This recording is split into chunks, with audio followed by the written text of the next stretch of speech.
Example number 3. The average current during a time interval is the average rate of change of the net charge over that interval.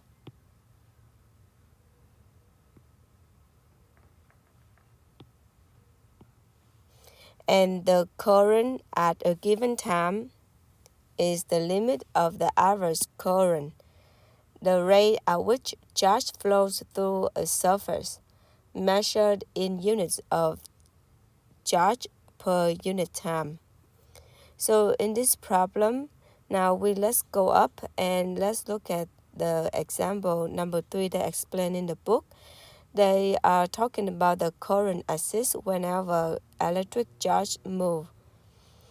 So in order to calculate part 1 is the average rate of change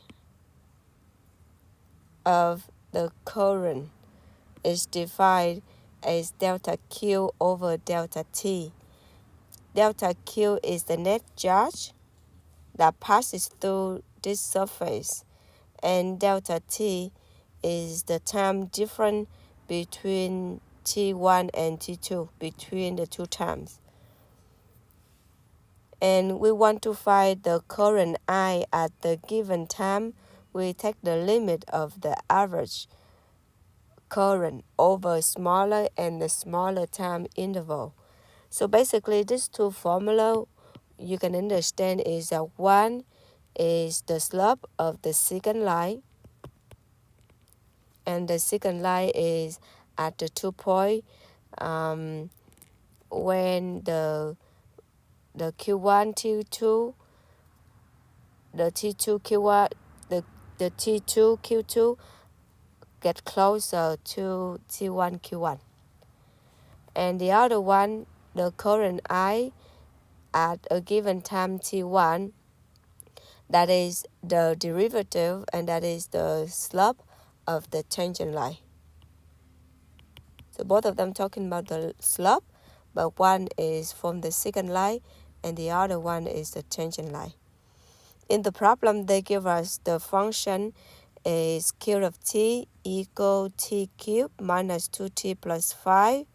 The unit is of the current is ampere, is 1 coulomb over the second. So the coulomb is the unit of the Q. In the problem, they ask us to find the current when t equal to 1 and t equal to 2 seconds. So this is asking us to find the current at a specific time. So we will use the first derivative. So they are asking us to find the slope of the tangent line to the curve Q of t. So I of t is by definition, that is the first derivative of Q with respect to t, and we evaluate the current at 1 second, and the unit is ampere, so we got 1 ampere. And to find the current at 2 seconds, we just evaluate the current and plug in t equal to 2.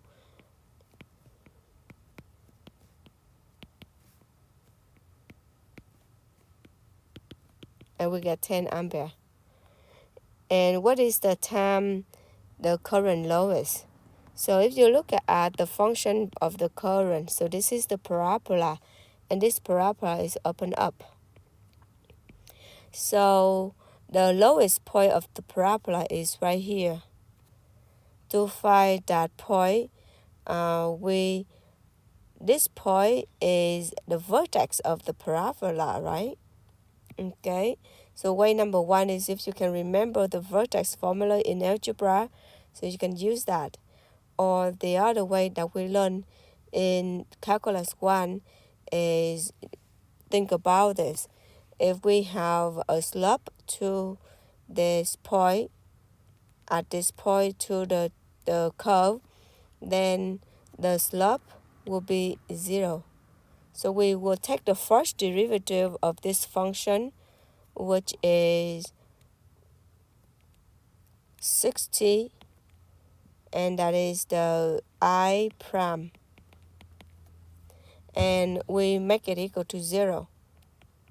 So we are finding the slope of the tangent line through the parabola. The parabola is the function I of t, and t equal to 0 seconds. So at t equal to 0 seconds, the current is lowest.